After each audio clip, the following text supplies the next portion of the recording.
What's that sound? Somebody's watching me. No, that's just my OCD.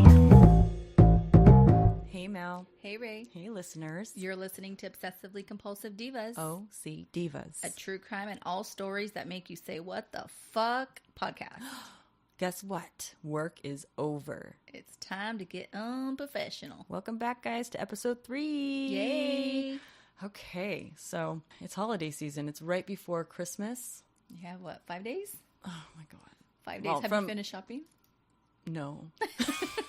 So we probably shouldn't be recording. We should probably be shopping. We should probably be doing a lot of things. But we just enjoy talking to everybody out there. All 6 of you. Actually, it's 19. Really? Thank you. Hi. So come on, people, spread the word. It's like hanging out with your gals. Yeah. We want this podcast to be like sitting around with your girlfriends, talking shit, getting stuff off your... son of a bitch. The fan's on. I'm going to go turn that off. I'll just edit this part out. That or you can just be like... But we sounded so good in the beginning. I know. We're going to keep it. Okay. It's fine. You notice it sounds better now. Look, you sounds just turned off the fan. I know. Now we just need to cover ourselves back up with our blankets. Our Just kidding. our moving blankets. But how about you? How's your shopping? I'm about 75% done. 75%. Yeah, I mainly need to get just some gift certificates and my mom and my husband, like their main gift. They have gift certificates still? I mean... Whoops, I mean Remember gift those? cards. Oh my goodness. Did I really say that? You said gift certificates. Like, maybe it was because my coworker was dressed 90s today, so she took me back. oh. Took me back. When I saw her, I was like, you're giving me that 90s vibe. Yeah. She had like a jean jacket, jeans, black shirt, black like heel type things, and then her hair was like in a half up, half down type thing. Off to the side with a scrunchie. Totally like Kelly Kapowski. Oh my God. Oh, that's some hot pink lipstick. Nope. I mean, that's cute. Yeah, it was cute. But was it real? Like, was it for real? No, that was just her outfit for the day. Really? It wasn't like she was trying to be 90s. Oh, I was like, you did. She just totally looked 90s to me. Oh, that's cool. Wait, who? Well, I mean, I can't tell you who. dang it, you tell me later. Oh yeah, what you guys missed when we were setting up.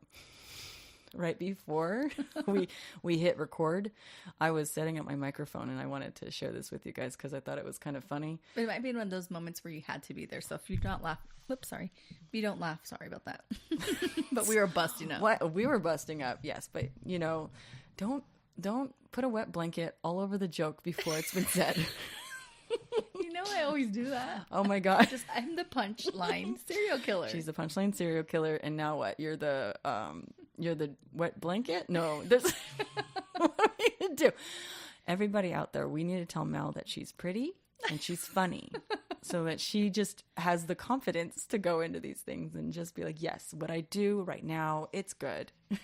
You will eventually. Maybe I just feel like I won't be a disappointment if I'm already expecting the disappointment. You like to what is it? You like to, because this way, if something good happens, you like to reject yourself before you get rejected. Maybe. There you go. Maybe that's what it is. So every morning when you put on all your makeup and your lashes, you look at yourself and you're like, you're ugly. Yeah. But then when you go outside and someone's like, you're looking really pretty today. Then it's like, oh, okay, thank you, because I thought I looked ugly. Yeah. But on the outside, you're like, don't lie. Stop lying to me. Stop lying. I don't like sugarcoaters. Oh my, yeah. Well, anyways, when I was setting up my microphone, Mel was all ready. She had her microphone set up. She had my headphones on. Her headphones on tight. Full blast. And I was sitting there.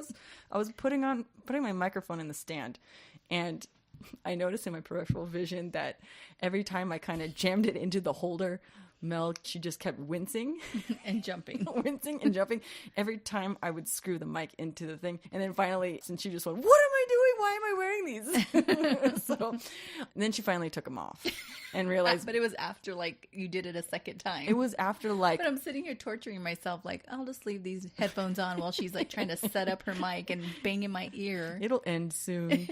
No, it wouldn't. So this is like a Christmas version. Yeah, this is right? yeah. So can we talk about? What we could talk about? I'm tired. Oh, I know. You like hit a wall.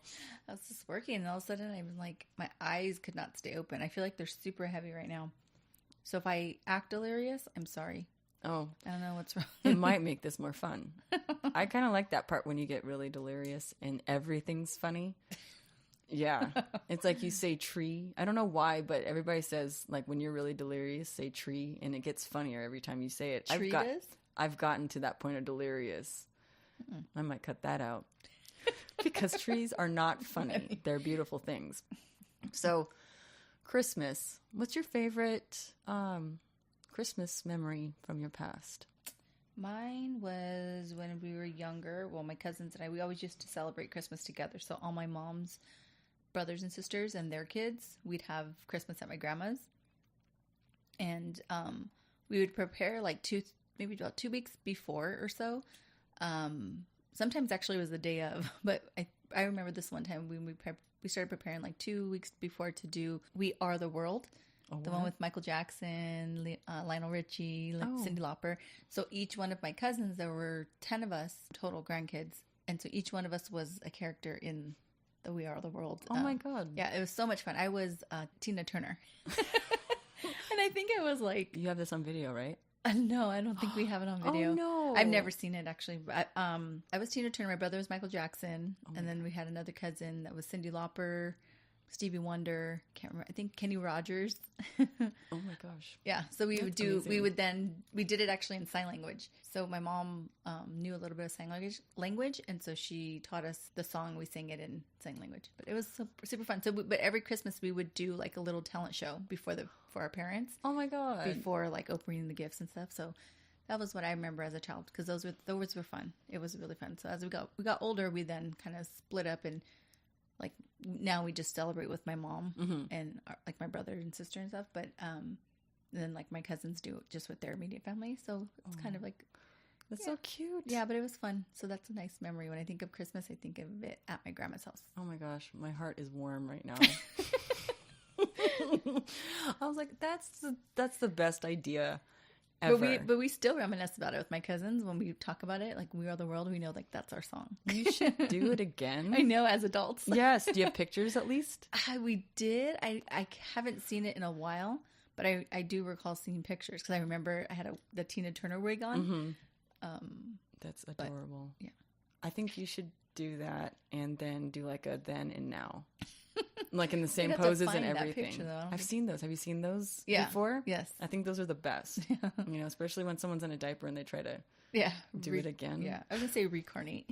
They try to Reincarnate. their dog, because the dog was in the picture. Just don't do that. How about guys. you? My favorite memory, my brother's going to kill me. Because it definitely has to do with like one of his reactions. It's one that always pops up into my head, because he was a little guy. He was like maybe 4 or 5 years old. And right now, you've seen my brother before. Yes. Yeah, he's a little more, you know, like, I'm a man. I'm a man and cute things don't get to me. So we were looking at all of our toys, and then he was looking at a bike, and he was so excited he went over to it. And then he just kind of, he's a little guy, and he looks down and he's like, uh-oh, twining wheels. And my dad's holding the video camera, the big video camera on his shoulder. And he's like, what's wrong? He's like, I want them off. Aw. I want twining wheels. And so he did that. And then he, later he was opening up a present, and then he goes, ah. He's opening it. He's like, it's the guys. It's the army guys. And so just like looking at my brother that young, being adorable, I'm like, oh, I wish I could see him like that again, but it would be weird because he's in his 30s. So that's one of my favorite memories. I do have a funny memory though. During that same video that I have, my dad was smoking a cigarette, because, you know, back in the 80s. Oh yeah, they smoked around the kids. They smoked around the kids. I remember that. Oh my gosh. So you can see in the video like smoke going up in front of the video camera. I have pictures of me in a cloud of smoke when I'm like 1. Yeah. I have a picture of me. I was like 2 on my mom's lap, and there was like alcohol glasses all around me and ashtrays right in front of me. And I'm just like posing with my fist under my chin. I'm smiling all big and little baby. I was like, man, that was crazy. So my dad was like that. And then all of a sudden, he just farts. In the video? In the video. He's like, excuse me. He just said it to himself. But that was a forever memory. Mine's not as warming as yours. Mine's a little bit more, I'll probably remember it's it. warm and farty. It's warm and farty. Yeah, our Christmases were fun. They were fun. We just celebrated with family, but we didn't do talent shows. I didn't expect that. Well, it's just crazy because when I think of Christmas, that's still my memory. That's why I was able to like roll it off my tongue. Yeah, because it was like when I think of Christmas, like that's my memory, and that I'm grateful that I have that memory. I don't want to start crying. Don't do it. Then I'm gonna cry, and then you're gonna cry. I'm just kidding. I won't cry, but I'm grateful for that memory because I have a close family with my mom's side, so we're like always together. So having that it's nice. It is. You'll probably edit that out. Why? Oh no! Showing that you have a heart. So with my story, I don't know if you want to go first or me. I could not for the life of me find a long one. Well, we decided to do Christmas Themed. true crime, Christmas themed true crime, Christmas true crime themed true crime Christmas. Themes with true crime colors. Red and green. Red and lots of red. Oh, lots of red. Yours is, okay, so is yours a downer? Mine is. Okay, so you should go first because I have a downer, but I also have one to end that's kind of funny. Okay. Because I got two stories. One that's a murder, and the other one that's a what the fuck. Okay. Okay. Are they short? Yeah. Okay. They're short. They're just Sorry, 3 guys. hours. You're going to be here for 3 hours. Sorry, guys. Sorry. Okay. So, my story. Edit that out. Okay. Sorry. Okay. Well, don't do that. don't say funny things. Okay. So I'm just going to get into my story. So the gentleman I'm going to be talking about he's not really a gentleman. The mailman. The mail guy. The dick. He's not a mailman. Okay, so edit all that out. The man I'm going to be talking about is named Bruce Jeffrey Pardo. He was born in San Fernando Valley in California and was a graduate of John H. Francis Polytechnic High School in Sun Valley. He was also a graduate of California State University Northridge. He worked at the Jet Propulsion Laboratory in La Cañada, Flint Ridge. He met Sylvia Orza in 2004. The couple wed in January 2006, but grew apart shortly after their marriage, when Mr. Pardo refused to open a joint account with Mrs. Pardo. He also expected his wife to take care of her own 3 children with her own finances. Isn't that kind of normal? Yeah, he said what? That Because she had 3 kids, not with him. Oh. So they were her kids. Mm-hmm. But then they got married. Mm-hmm. So then they became their kids. Yeah. But he wouldn't help them out financially. Then, I mean, why'd you get married then? It's an instant family. When you get into that situation, you have to Yeah. embrace everybody. You can't be like, oh, you know what? That's yours. This is mine. And marriage is literally coming together. Yeah. But I guess he saw it as that those weren't his kids. Well, you think he's a dick. Okay. So in June 2008, divorce court had ordered Bruce Pardo to pay $1,785 a month in spousal support. Boom. During the divorce proceeding, Bruce had confided to a friend his wife was taking him to the cleaners. In July, Pardo was fired for billing false hours, and the court suspended the support payment due to job hardship. So he basically didn't have to pay. He probably did that on purpose. He probably did that on purpose. To get caught. Uh-huh. So he didn't have to pay. Mm-hmm. The divorce was final on December 18, 2008. Pardo was required to pay Sylvia $10,000 as part of the divorce settlement. Sylvia kept the wedding ring and the family dog.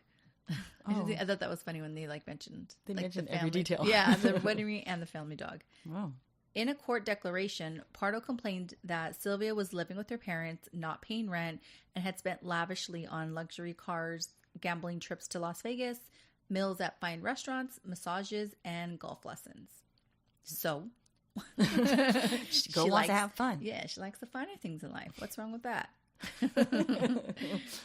So on December 24th, 2008, Christmas Eve, At approximately 11:30 p.m., 45-year-old Bruce Jeffrey Pardo, dressed in a Santa Claus suit, knocked on the door of his former in-laws' house on East Knollcrest Drive in Covina, California, occupied by about 25 people with a gift-wrapped package containing a homemade flamethrower. That was a long-ass sentence. There's no period in that whole paragraph. Uh-oh.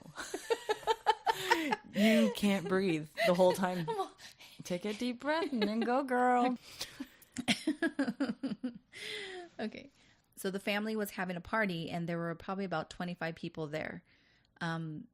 This Mr. Santa Claus walked in with a gift-wrapped package containing a homemade flamethrower in one hand and a 9mm semi-automatic handgun in the other hand. He also had 3 additional 9mm semi-automatic handguns in his possession. When the door opened, Pardo fired the handgun at an 8-year-old niece of Sylvia Pardo as she ran to greet him, injuring her in the face. He then fired indiscriminately at fleeing partygoers. Police speculate that Pardo may have stood over and pointedly executed some of the victims using the other handguns.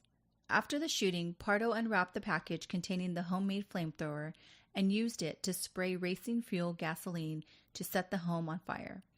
9 people died from either gunfire or flames, and 3 others were wounded. The 8-year-old girl who was shot in the face with severe non-life-threatening injuries, a 16-year-old girl shot and wounded in the back, and a 20-year-old woman who suffered a broken ankle jumping out of the second-floor window. There was one survivor who called the authorities during the attack after escaping to the neighbor's house. The resulting fire soared approximately 40 to 50 feet and took 80 firefighters an hour and a half to extinguish. Wow. Due to the intensity of the fire, identification of the victims was done with dental and medical records. After the attack, Pardo put on his street clothes and drove his Dodge Caliber rental car to his brother's house in Sylmar, about 30 miles away from the crime scene, where he was later found dead from a self-inflicted gunshot wound. His brother was not present in the home at the time of Pardo's death. It was initially believed that Pardo intended to flee to Canada by plane since he had bought an airline ticket to a flight on Air Canada. However, it was subsequently... How do you say that word? Let me see. I always get that word. Subsequently. I always say subsequent. Oh. I always say subsequent. I'm like, I know I'm saying it wrong. Oh, my gosh. It was subsequently. That does sound like a word, though. Wait. It's not. Subsequent. Subsequently. Okay. However, it was subsequently discovered that the flight itinerary on Northwest Airlines was from Los Angeles to Illinois, with a layover in Minnesota. Pardo had called days before to tell a high school friend that he was planning to visit, but investigators were unsure if he actually intended to visit or if the flight was to fool the investigators. He had visited his friend back in October 2008. Other reports stated that the Santa suit had melted during the flamethrower portion of the attack and had adhered to his skin, so not all of it could be removed. Isn't that weird? Yeah. Like that was weird. From his flamethrower, he managed to melt some of it onto his body. However, suffering from severe third-degree burns on his arms stemming from the blaze, Pardo decided to go against the initial plan. Police found $17,000 in cash cling-wrapped on his leg inside a girdle. He had a girdle on. I'm thinking, when I think of girdle, I think of like old lady girdle. I think of some Spanx, right? Oh, geez. And he stuffed money in there? He put money, $17,000. $17,000 in his girdle. In his girdle. Wow. His rental car, parked 1 block from his brother's house, had been rigged with remnants of his Santa suit that would detonate the car with black powder if removed. Also recovered from the scene was 4 13-round capacity handguns that were empty, and at least 200 rounds of ammunition. Suggesting that what had been inside the car was being treated as a threat, the bomb squad decided to just burn and destroy the car. At Pardo's house in Montrose, police had recovered 5 empty boxes for semi-automatic handguns, 2 shotguns, and a container for high-octane fuel tank gasoline. They also found what was described as a virtual bomb factory in his home. Oh.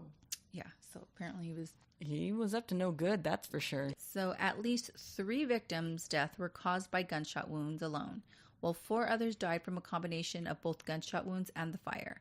2 other deaths stemmed from the fire alone. A total of 14 children lost at least one parent in the massacre. Oh my God. The victims included Bruce's ex-wife, which was Sylvia, Sylvia's mom and dad, Sylvia's 2 brothers and their wives, and then also Sylvia's sister and the sister's 17-year-old son. Police speculated that the motive of the attack was related to marital problems. Pardo's wife of 1 year had settled for divorce in the prior week. However, Pardo held no criminal record and had no history of violence. He had been fired from his job as an electrical engineer at ITT in July. There is some speculation that the divorce may have been caused by Pardo concealing a child from a previous relationship. And there's some pop culture relations to the Massicure, which was a band that had created a song back in 2010 called Black Christmas. Oh. And it contained reference to the Massicure. Massacre. Is it that one? I think I'm saying it wrong. Massacre. The Massacre, you're saying. You were saying Massicure like a manicure. Yeah. I need a manicure. And then when you're angry, I need a massacure. So what was it? It was called Black Christmas. Oh. So take all that out regarding that right after. So when I mentioned the pop culture, there was some pop culture relations what about the to massacre? Anyways, you can leave that and do whatever you want. Right now, I don't care. I just want to go to sleep. Oh, poor thing. I'm sorry. You have to talk to me about murder. And there was another song in 2010 called Santa Syndrome. And this was also referenced and based on a band named Boombox Poets that they had also recorded in reference to the Massicure. Massacre. Why can't I say it? Yeah. In 2012, there was a film called Silent Night where the character told a story about a man who donned in a Santa suit and used a homemade flamethrower to attack a Christmas party that was being attended by his ex-wife. So there's some what they call pop culture references. Oh, okay. So and what's kind of relevant, it's not relevant. Exit that out. Edit that out.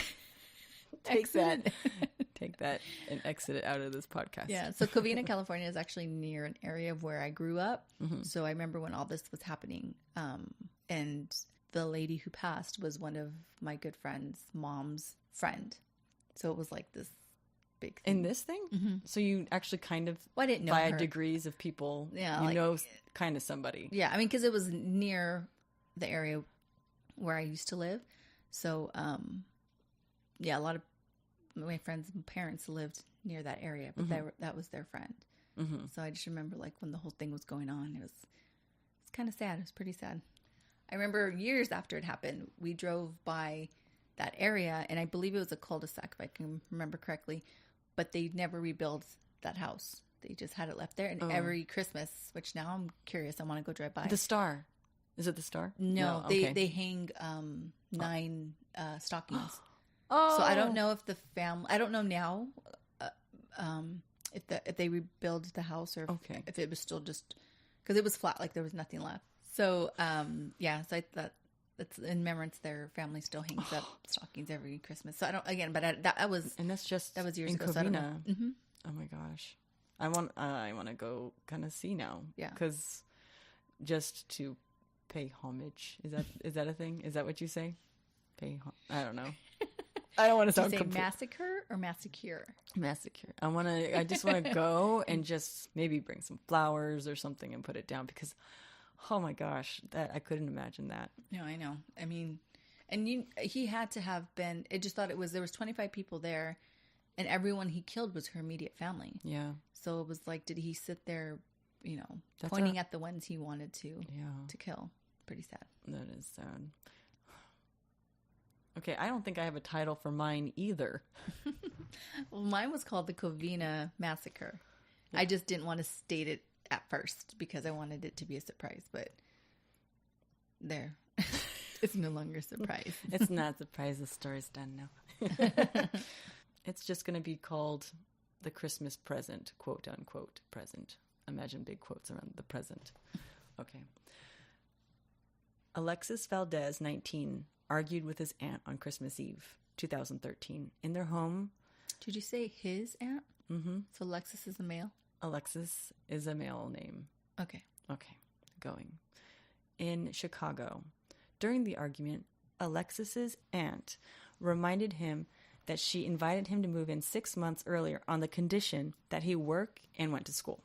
However, since he has not found a job and is instead fighting with her, she had told him to leave the house, and the living arrangement was over. On December 24th, they began fighting about expenses, and the aunt left the apartment. Following the argument, Alexis and his aunt's boyfriend went over to buy some beer. Upon returning, Alexis turned up the music and drew the curtains over the windows. He then picked up a hammer and approached his aunt's boyfriend, attacking Sylvester Diaz Hernandez. And then he said that he hit him over the head again and again with the hammer. Once the aunt's boyfriend was dead, the teen picked up a butcher knife and dismembered his victim's body, and then left the boyfriend's head on the aunt's bed as a Christmas present to her. Oh my gosh. Where did this happen at? This happened in Chicago back in 2013. Gosh. I can't imagine walking in my room to a head on my bed. Your husband's head. Or my boyfriend. Or your boyfriend? Girl? Wasn't it? No, her I'm just boyfriend? saying, like, because in your current situation, if you wanted to really empathize, you would there we go. Imagine your own, personal situation happening. Somehow your boyfriend. But yeah, I couldn't imagine that either, especially from your nephew. Well, did she know it was him at that time though? Like when she walked in her room, did she know my nephew did that? Stay tuned. Oh, okay, good. As if that is not strange enough, Alexis then picked up his phone and dialed 911 to report the murder / decapitation. Oh my goodness. So he actually called 911 right away to report the death as if he was proud of it. At one point during the 911 call, having ascertained that there was a dead body, the operator asked Alexis if he had tried to administer CPR to the man. He laughed and said the body had no head. Alexis then boasted to the 911 operator that he had cut off the victim's head. I need to stop swallowing. I'm all dang, that was loud. I know. I was like, do I have an Adam's apple now? Let me drink some water and away from the microphone. You know how you like to torture yourself because you still have your headphones on for this.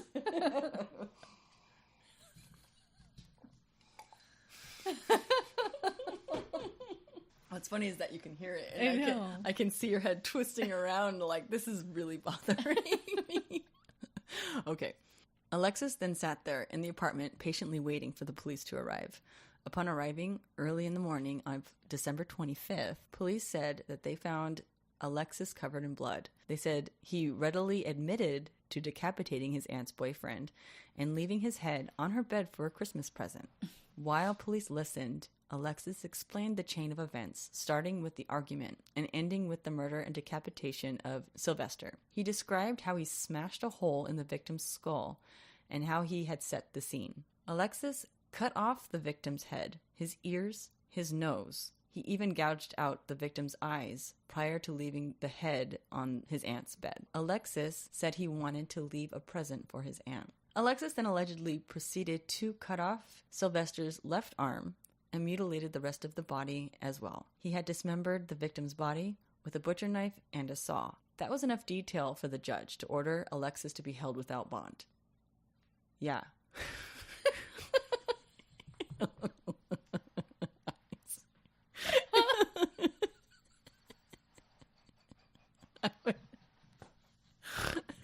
I mean, we've heard of some really strange things, but I mean, sorry. I'm just agreeing with the judge. Okay. That's a good call, judge. So, that is the end of the Christmas, quote unquote, big quotes, present. Presents. Yikes. Yeah. I don't want that present. I don't want that either. Yeah. There is nothing to learn from that story. At all. Yeah. It was a little shit kid. You know, his aunt, out of the goodness of his heart, welcomed him in and was like, hey, all you need to do is go to school. Go to school and have a job. Get an education. And I mean, I had a picture of the kid somewhere. We'll post it. But he just, looks like a little shit who wants to cut people's head off for making him work and go to school. Yeah. That's crazy. Well, now he's serving the rest of his life in jail. I don't know what he's doing right now. I didn't check on that part. So, because I know our stories are usually dark, I was like, well, this one's not, I mean, it's not hilarious, but I remember talking to you one time about bath salts. Bath salts? Remember You're bath talking salts? to me, Robert? Remember bath salts that make people crazy? Some people do them as drugs. Oh, yes. That was Yes. just recently. That was just recently. Yes. And I talked to you at one point about bath salts. And then this one kind of like grabbed my attention because that was literally the title. So, bath salts. In 2011, around Christmas time in Vandalia, Ohio, it's beginning to look a lot like Christmas at one home in a Dayton, Ohio suburb, thanks to a man who police say broke in and started hanging up Yuletide decorations. The burglar, who was already in the holiday spirit, was high on bath salts. Terry Trent, 44, was arrested and charged with burglary when an 11-year-old boy, about the same age as my son, found the man sitting on the couch after he had done some Christmas decorating around the house. Trent entered through one of the home's back doors and made himself comfortable, lighting candles on the coffee and the kitchen tables, as well as having the television's volume on very loudly. He wasn't very discreet when he broke into the home. He had also hung a Christmas wreath on the back garage door. When discovering that Trent was watching television and playing with the boy's things, the 11-year-old called his mother, who was next door at their neighbor's house. So don't leave your children alone ever. The mother told the police that Trent attempted to be polite to the boy. He was arrested without incident, but the police did find that he was carrying a pocket knife. He didn't do anything. He said to him, "I'm sorry, I didn't mean to scare you. I'll get my things and go." One man working with Trent described him as a very caring person involved with the Boy Scouts and a local church program to help convicted felons currently in prison. But he wasn't acting well that day, the man said, describing Trent as, he was describing him as mentally unstable. So there you go. Don't take bath salts during Christmas time. Or any other time Or of any year. other time. Yes. The other story about bath salts, I'll have to look that up. What other story? Your eyes. You're so What other story? The other story about it was like, I think it was a homeless man. I'm probably saying this really wrong, but he took bath salts and then he became like he was a cannibal. He's like eating people. Oh, that's right. You did tell me about that. I think that was the bath salts. Oh, got it. Yeah. And I was like, you're looking at me like, what the fuck are you talking about? Stop telling me that stuff. I sort of closed my eyes. Oh, did you fall asleep during my story? I think I did. Girl. What time did you go to bed last night? Because your eyes are red right Are they? now. Yeah.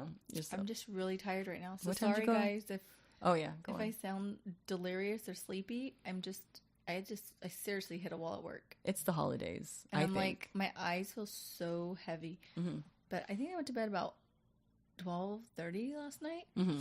because my awesome family. What did they do to you?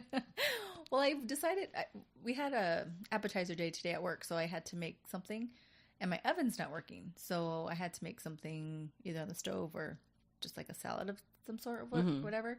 So I decided to make bruschetta, and so I had to go buy all the ingredients. So I went, and then so I was there. I'm like, oh, you know what? I want to make something different for dinner. So I I looked on Pinterest, found a really easy dinner to make called Sloppy Joe's Philly steak or something like that. Oh, okay. So I went and I bought all the ingredients, but there was like a lot of little things. So like, that was needed that I didn't have. So I had to go buy that. So I get home, and as I'm pulling them into my driveway, I'm like, I forgot the main ingredient. Oh, shit. That's the worst. So I'm like, and I'm mad because I'm thinking, forget this. I'm just going to go buy something from McDonald's or something. Oh. I was just so mad. I'm like, I didn't want to have to go back out. Yeah. So luckily my husband went, and the main ingredient being the meat. Oh. he went and I didn't even... he went out. He went to get it while I prepped all the food because I had to like cut onions and stuff. So so I'm sitting there, I'm making that, and then as I'm doing it, I'm like totally having like a mommy moment where I'm like, oh my god, I gotta do this. So I'm trying to cook dinner, and then my little one, my 5-year-old's like, Mom, I want to play. I want to do. Yep. He has like this homework thing online that they do, and he's like, I want to do my homework. So I'm setting up the laptop for him to sit there and do, and then he's asking me all these questions about it. And then I remembered, oh my god, I still got to make gift bags for his teachers, his daycare teachers. So then I'm trying to do that as well, and then I'm like, oh my goodness, I need to do this. Oh, it was like crazy. So what we're going to call this part you know, and we're just going to use different, you know, titles for so different segments based on what we're experiencing. So this is definitely like what you called last week, your Dory moment. Yes, I called it Dory, but I don't want to. I think it's really a mommy brain moment. So we're now going to call it mommy brain moments, but it's going to be MBMs. MBMs. Because it sounds more like it's a health issue. You know, because we're OCD. It's like, well, now we got MBM. Let's just assign all sorts of stuff. So we sound like we got a lot of issues. But you know what? We can handle it. Yes. Yes. Did you got any MBMs? That was her MBM. She forgot the meat for the Slacker Joes. Yes. But it seemed like it took me 5 hours to make a 15-minute dinner because I was trying to do that as I'm trying to help my son, as I'm trying to do these little gifts, and then I make little tags on the computer. And of course, I get sidetracked when I'm on the computer. So I'm like looking at other things that are going on. So it was just, I don't know if that's what it was, but I've definitely hit a wall right now. And you're wondering why you're tired. I'm like, after you described all of that to me, I got a little bit tired. I was like, well, I had an MBM earlier. It was very short. You know what MBM? It reminds me of like a bowel movement of some sort. Doesn't it? Every time you say MBM, I'm like, you have to go poo? Irritable bowel syndrome? Mommy bowel? IBS. No, but you know when people say BM for bowel movement? Oh, yes. So you're saying like MBM? Mommy bowel movement? Mommy bowel movement. Because it's a mommy brain fart. There you go. I mean, it's appropriate all across the board. Earlier today, I just kind of, I had to go to the facilities. And so I grabbed my keys and I just got up to go, and I walk out of my door, and as I'm approaching the door, I realized that I'm trying to unlock the door with my car keys by pressing the unlock button. Oh, I've done that. I'm like, I was like sitting there all confused. I've done that a million times, and I've tried to use different keys to unlock the door because I'm just not thinking. Yeah. I just go, okay, one of these things opens a door. It opens something. It's a key. And so that was my MBM. Well, at least nobody saw you do that. Oh, that would have been hilarious. People have seen me do many strange things, but they laugh it off because they're like, oh, it's Ray. That's just her. That explains it. It's just Ray. What else do we want to talk about? I don't know. I think I'm done. We only have like 55 minutes, and then you're going to edit out like an 15. hour. So we're going to have negative 5 minutes. Well, we talk about our events in the tea time, so we can't talk about that now. Mm-hmm. So nitpick, mommy brain moments. What was the other one that you? Like a feel good story. Remember we had those ones, like a, did something. Tell me something nice. Tell me something nice. So I have one. One what? From yesterday. What is it? A mommy brain moment? No, I have it was a cool moment. It was a fun moment. It was a proud moment. Okay. Let's hear it. So the day before yesterday, I went to Ross and I bought a $9 sweater that was gold, and it looked like there's tinsel kind of woven through it, and it was a little bit like just like fashionably what is it called? What would you say fashionably? You saw it yesterday. I know, but I don't know what word. It's like shredded at the bottom, but it was fashionable, and I don't want to say it was shredded at the bottom because people will be like, what is that? So it's like Edward Scissorhands just came and tore you up. And fucking tore but it was fashionable. Yeah. And this was because I was told that I had to bring a ugly sweater for an ugly sweater contest the next day. And me buying the sweater that I found, I was like, I'm gonna decorate this myself. And then I went home and I proceeded to pin like all of the rejected ornaments that we didn't put on our tree. I put it on me.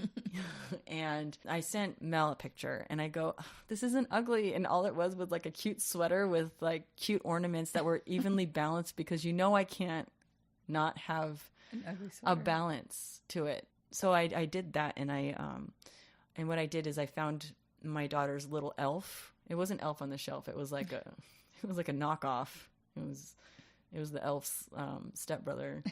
The redheaded stepchild. The redhead stepchild. And I pinned that to my shoulder, like he was kind of peeking over my shoulder. And then I found little twinkle lights and I wrapped it around the ornaments going down my left arm.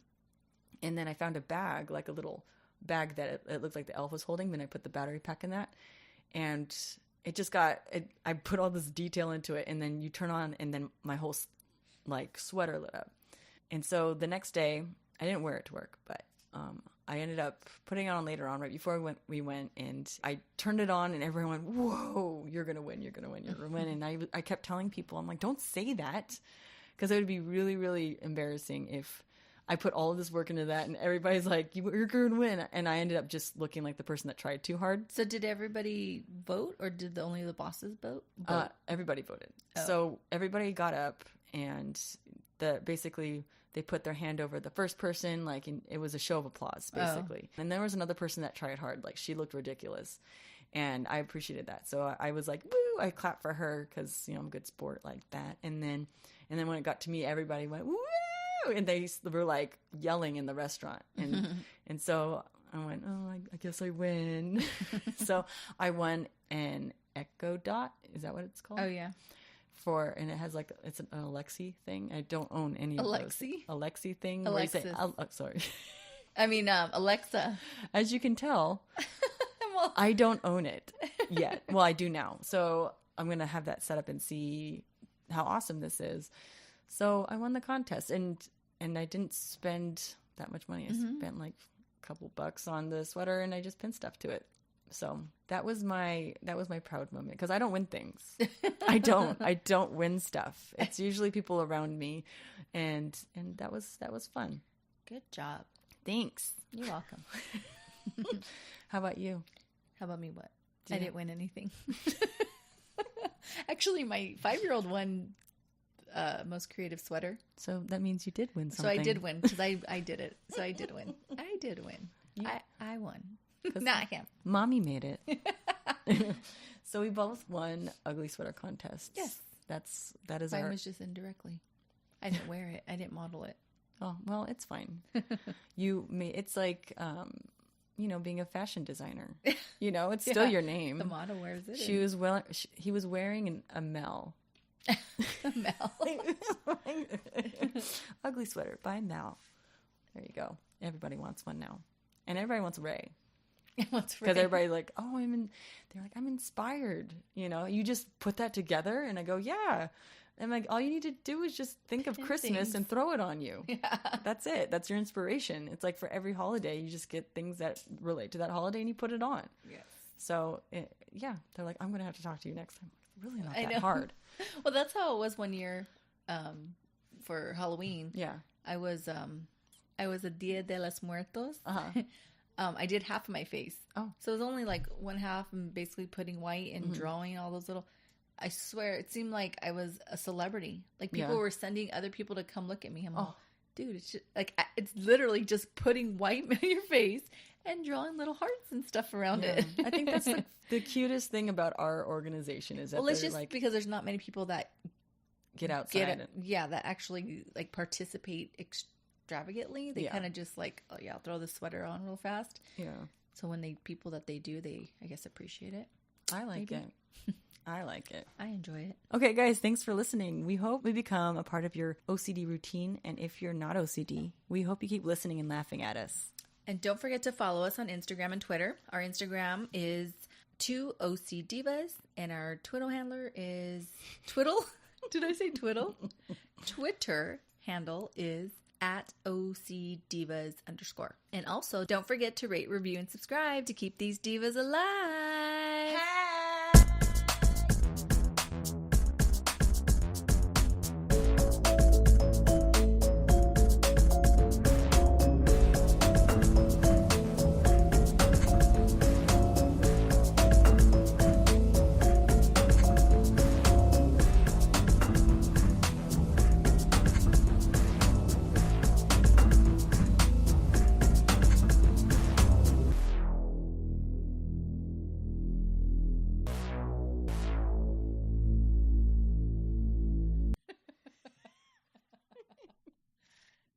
And delete.